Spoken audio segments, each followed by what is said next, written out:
Hi, I'm John Stevenson from BikeRadar.com. I'm at the Interbike trade show in Las Vegas, Nevada, and I'm at the Oakley Rolling O Lab with Thomas Craig from Oakley, who's going to show us the testing that Oakley does for its lenses and frame materials. Thomas, hi. Hi, how's it going?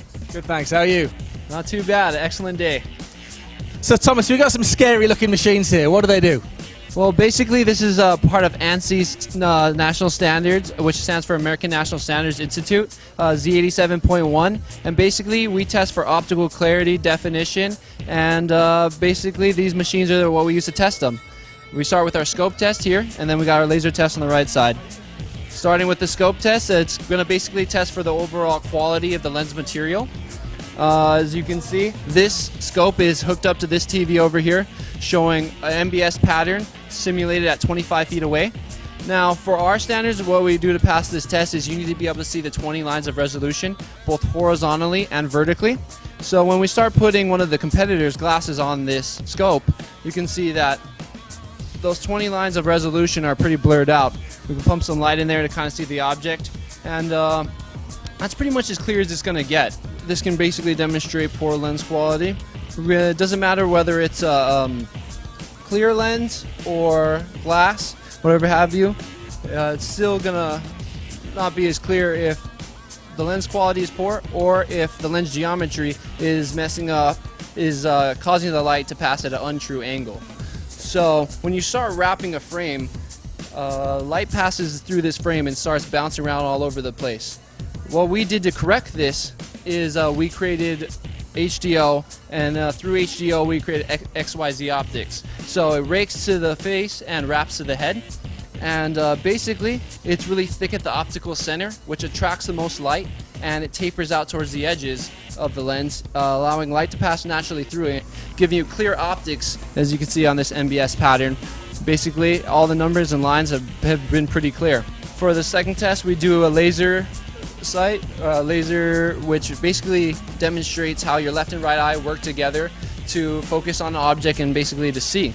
So again, when you have lenses that are curving and light's hitting it and it's bouncing at an untrue angle, you'll basically get something like this, where the lasers are splitting apart, and now your brain has to work a lot harder and to put these images together over and over again. This is going to create a lot of fatigue.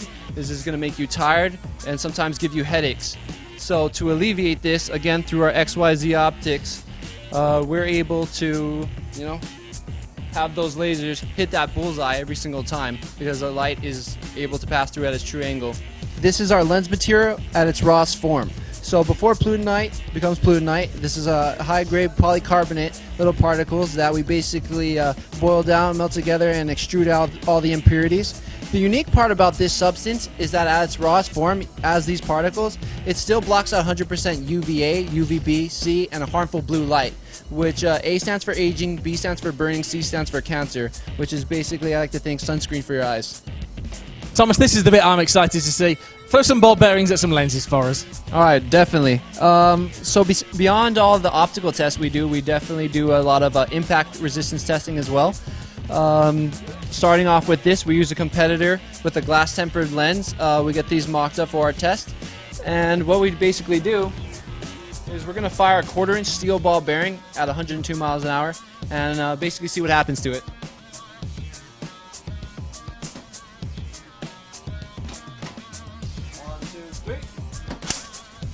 Ow, I'm really glad I wasn't wearing those. Definitely. Gives new meaning to the word glass eye, huh?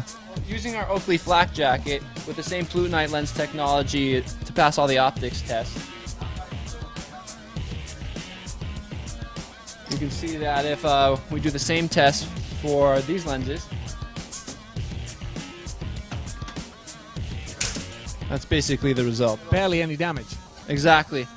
A little taken off the iridium coating, but I'd way rather have that scratch than have that glass in my eye. Thomas, thanks very much. Thank you very much. I'm John Stevenson from BikeRadar.com. We've been taking a look at the testing that Oakley does for lenses and lens and frame materials, and we'll be back with more new stuff and new bikes from the Interbike trade show in Las Vegas, Nevada over the next few days. Thanks for watching.